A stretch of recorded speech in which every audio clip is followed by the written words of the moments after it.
Bonjour. Bonjour René, bonjour à tous. Le monde entier a célébré la musique mercredi dernier, cette semaine, donc plusieurs activités au profit de la musique. Occasion donc pour nous de nous pencher donc ce matin sur la qualité de ce qui se fait à Parakou spécifiquement. Vous nous dites qu'il y a de la matière. Ah oui, d'abord il faut rappeler que la journée mondiale de la musique a pour objectif de promouvoir la musique, de permettre à tous les mélomanes d'avoir accès à n'importe quelle musique, d'avoir accès facilement à n'importe quelle musique. Oui, à Parakou, il y a de la matière. Dans la ville, nous avons des talents qui se révèlent et ceux qui ont déjà fait leur preuve. Mais quelque part, il faut dire que ces derniers n'utilisent pas à bon escient leur talent, soit par manque de volonté et ou par manque de moyens financiers. En termes de qualité technique de ces sonorités-là qui sortent de la ville de Parakou, un bon travail est également fait, mais il reste encore.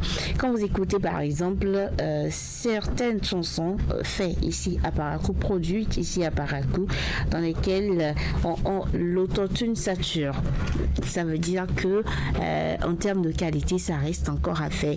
Ça veut dire que le beatmaker n'a pas fait bon usage de cet outil-là qu'on appelle l'autotune, mais ceci dépend également du génie de chaque beatmaker. Suivez les propos de Ismaël Assad Yaris, alias Zenobit. Il est ingénieur de son béninois résident ici à Parakou. Il faut qu'on fasse encore des recherches pour se mettre au pas, parce qu'il y a des nouvelles tendances qui se créent. Il faut toujours faire des recherches et tout, et si on ne fait pas ces recherches, si on ne travaille pas au jour le jour, on ne sera pas au pas et on ne peut pas sortir de la qualité pour les artistes. On se met déjà dans la tendance, et la qualité, franchement, ça vient. Je vais parler du niveau des artistes, du talent des artistes, et ils ne sont pas tous talentueux, et parmi les artistes, il y en a qui sont talentueux, il y en a qui ne le sont pas. Et après, il y a le problème de créativité avec les artistes. Quand ils viennent et qu'on part sur de nouvelles bases, quand on explore encore de nouvelles sonorités, il y a des artistes qui n'arrivent pas à s'adapter. Voilà. La musique à Parakou a de l'avenir, mais une structuration s'impose selon vous. Oui, une structuration s'impose dans le showbiz à Parakou. D'abord, un artiste doit avoir un producteur. Le producteur, c'est celui qui finance les productions de l'artiste. Il n'a rien à voir avec, il n'a rien à voir avec le monde culturel. Il peut être un journaliste, il peut être un agent de la banque, qui peut être même un mécanicien. L'essentiel est qu'il puisse fournir l'artiste dans ses productions. Et lui, on l'appelle le producteur. Il y a également le manager. Le manager est chargé de chercher les marchés à son artiste, de le placer sur les concerts, de gérer son plan de communication et tout. Il y a également le directeur artistique, et tous ceux-ci forment le staff de l'artiste.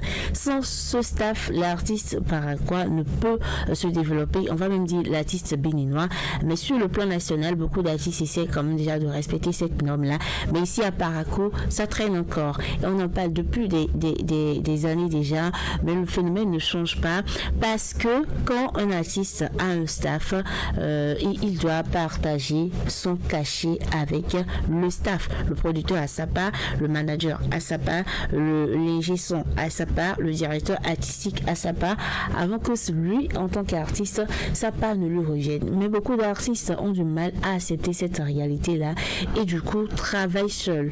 Ils travaillent seuls et ça ne donne pas ce qu'il faut en termes de qualité du son, et également en termes de visibilité et de notoriété.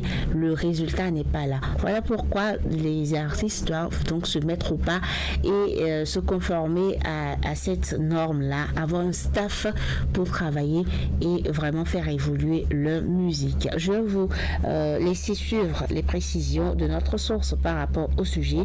On écoute Ismaël Assad Yaris, ingénieur de son. En gros, un artiste a normalement un producteur. Le producteur, c'est pas l'ingé son, mais c'est celui qui paye les frais de studio et tout, celui qui paye tout ce que l'artiste fait. Et après ça, l'artiste a besoin d'un manager, l'artiste a besoin d'un directeur artistique pour conduire sa musique. Et après, déjà quand on a un producteur, un manager, un directeur artistique. L'équipe est déjà au complet. Et après, les studios dans lesquels on pose, là maintenant l'artiste peut se permettre de varier les studios.